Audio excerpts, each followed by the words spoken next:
அஸ்ஸலாமு அலைக்கும். Welcome to Kairon's kitchen. இன்றைக்கி நம்ம சேனலில் நீங்கள் பார்க்க போகிறது ஒரு ஸ்நாக்ஸ் ரெசிபி தான் பார்க்க போகிறீங்க. Banana bread roll. அதுக்கு கடாயில் 2 ஸ்பூன் நெய் விட்டு பனானா கட் பண்ணி வாழைப்பழத்தை கட் பண்ணி போட்டு ஒரு 10 செகண்ட் போல் டோஸ்ட் ஆக விட்டு அப்புறம் நாட்டு சக்கரை சேர்த்துக்கிட்டேன். ஒரு ஒரு 1.5 ஸ்பூன் அளவு நாட்டு சக்கரை சேர்த்துட்டு அதுக்கப்புறம் தேங்காய் பூவும் சேர்த்துட்டு நல்லா கலந்து விட்டுக்கலாம். லைட்டாக டோஸ்ட் ஆனால் போதும். 10-15 செகண்ட் போல் டோஸ்ட் ஆனதுக்கப்புறம் ஸ்டவ் ஆஃப் பண்ணிவிட்டேன். அடுத்து 2 எக் எடுத்து வச்சுருக்கிறேன். இந்த எக்கை நல்லா பீட் பண்ணிக்கலாம். இதோட 1/2 கப் பாலும் சேர்த்துக்க போகிறேன். பாலும் முட்டையும் நல்லா கலந்து விட்டுக்கலாம். நல்லா மிக்ஸ் ஆகணும். பாலும் முட்டையும் நல்லா மிக்ஸ் ஆக விட்டு அதுக்கப்புறம் நான் எடுத்துருக்கிறது வீட் பிரெட். அடுத்தடுத்து நம்ம சேனலில் ஸ்நாக்ஸ் ரெசிபி தான் வரும்.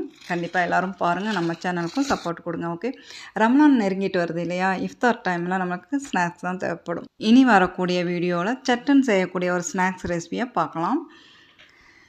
ப்ரெட்டில் இருக்கிற சைடு ப்ரௌனை கட் பண்ணி எடுத்துகிட்டு 4 ப்ரெட் ஸ்லேஸ் எடுத்து வச்சுருக்குறேன் இல்லையா? அதில் 2 ப்ரெட் ஸ்லேஸ் மட்டும் எடுத்து லைட்டாக வாட்டர் ஸ்ப்ரெட் பண்ணி விட்டுட்டு ரொட்டி கோலில் நெகிட்டுறேன். லைட்டாக ரொம்ப அமுத்தாமல் லைட்டாக நெய்ட்டிட்டு நம்ம பனானா ரெடி பண்ணி வச்சோம் இல்லையா?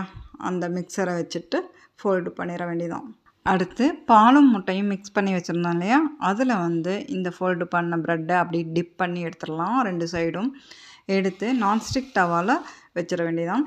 டவா மீடியம் ஃப்ளேமில் தான் இருக்குது. அப்போ நம்ம டிப் பண்ணி எடுத்த பனானா ரோலை வச்சுட்டு 1 ஸ்பூன் நெய் விட்டு ஒரு 10 செகண்ட் போல் விட்டு அதுக்கப்புறம் திருப்பி போட்டுக்கலாம். திருப்பி போட்டதுக்கப்புறம் ஒரு சைடு 10 செகண்டும் இன்னொரு சைடும் 10 செகண்டும் திருப்பி போட்டோம்னா 2 சைடும் நம்மளுக்கு டோஸ்ட் ஆயிரும். அப்போ ஸ்டவ் ஆஃப் பண்ணிடலாம். அவ்வளோதாங்க. அருமையான ஒரு பனானா ரோல் உங்களுக்கு செய்து காமிச்சிருக்கிறேன். பிடிச்சிருந்தா ப்ளீஸ் லைக் கொடுங்க. நம்ம சேனலுக்கும் சப்போர்ட் கொடுங்க. ஓகே, இது வரைக்கும் நம்ம சேனலுக்கு சப்ஸ்கிரைப் பண்ணாதவங்க சப்ஸ்கிரைப் பண்ணிக்கோங்க. பக்கத்தில் இருக்கிற பெல் ஐக்கானையும் கிளிக் பண்ணிக்கோங்க. அப்போ தான் நான் அடுத்தடுத்து போட போகிற வீடியோடைய நோட்டிஃபிகேஷன் உங்களுக்கு வரும். பனானா ரோல் செய்யும் போது நம்மளுக்கு அந்த ப்ரெட்டை ஃபோல்டு பண்ணும் போது தான் கொஞ்சம் ரிஸ்க்காக இருக்கும். பக்குவமாக நம்ம ஃபோல்டு பண்ணால் போதும். மற்றபடி இதில் எந்த ஒரு சிரமமும் இல்லை.